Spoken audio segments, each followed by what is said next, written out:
మనము లాస్ట్ క్లాస్లో పరాగ సంపర్కం అంటే ఏంటి తెలుసుకున్నాము. పరాగకోశం నుంచి పరాగరేణువులు అండకోశాన్ని చేరడాన్ని పరాగ సంపర్కం అంటాము. ఈ పరాగ సంపర్కం అనేది రెండు రకాలు. అది ఆత్మ పరాగ సంపర్కం, పరపరాగ సంపర్కం. ఈ ఆత్మ పరాగ సంపర్కం అంటే ఒకే పుష్పంలో పరాగరేణువులు అదే పుష్పంలో కీలగ్రాన్ని చేరడాన్ని ఆత్మ పరాగ సంపర్కం అంటారు. ఇప్పుడు ఏదైనా సరే ఒక పుష్పం ఉందనుకో, ఆ పుష్పంలో పరాగరేణువులు అనేవి ఆ పుష్పంలోనే కీలగ్రాన్ని చేరితే అది ఆత్మపరాగ సంపర్కం. అలా కాకుండా పరాగరేణువులు అనేవి మరొక పుష్పంలోని కీలగ్రాన్ని చేరితే అది పరపరాగ సంపర్కం అన్నమాట.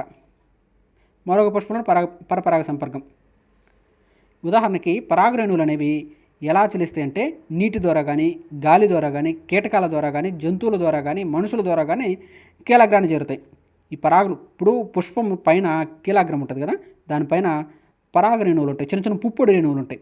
ఆ పుప్పొడి రేణువులు అనేవి గాలి వచ్చినప్పుడు, లేదా నీటి ద్వారా పొలానికి నీళ్లు కట్టినప్పుడు, లేదా ఆ పొలంలో మొక్కల మీద కీటకాలు వాలినప్పుడు, లేదా జంతువులకి వాటి యొక్క చర్మానికి అతుక్కొని, లేదా మనుషులే అంటే కొన్ని పంటలు ఇప్పుడు పొద్దుతిరుగుడు మొక్కలు ఉన్నాయి కదా, వాటికి ఏం చేస్తారంటే పుప్పొడి రేణువులు రాల్పి ఇంకో మొక్కకి అంటించడం జరుగుతుందన్నమాట. అవి మేము చిన్నప్పుడు బాగా గుర్తుండేటప్పుడు మొక్కజొన్నలు కాదు, పొద్దుతిరుగుడులు అలా చేసేవాళ్ళనమాట. పరాగరేణువులు అనేవి నీటి ద్వారా, గాలి ద్వారా, కీటకాల ద్వారా, జంతువుల ద్వారా, మనుషుల ద్వారా కీలగ్రాన్ని చేరుతాయి. ఆ కీలగ్రాన్ని చేరిన తర్వాత ఇవి పరాగ సంపర్కం జరుపుతుంటాయి అన్నమాట.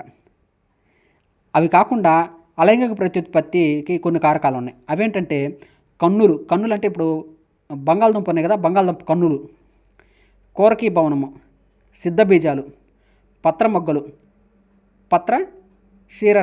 పత్రశీర్షం, గాయపడిన పత్ర భాగాలు, ఛేదనము, అంటుకట్టడం, వీటన్నిటి ద్వారా కూడా అలైంగిక ప్రత్యుత్పత్తి జరుగుతుంది. అలైంగిక ప్రత్యుత్పత్తికి ఇవేమో ఆత్మపరాగ సంపర్కము, పరపరాగ సంపర్కమేమో లైంగిక ప్రత్యుత్పత్తి ద్వారా జరుగుతుంది. ఆత్మపరాగ సంపర్కము, పరపరాగ సంపర్కం అనేది లైంగిక ప్రత్యుత్పత్తి ద్వారా జరుగుతాయి.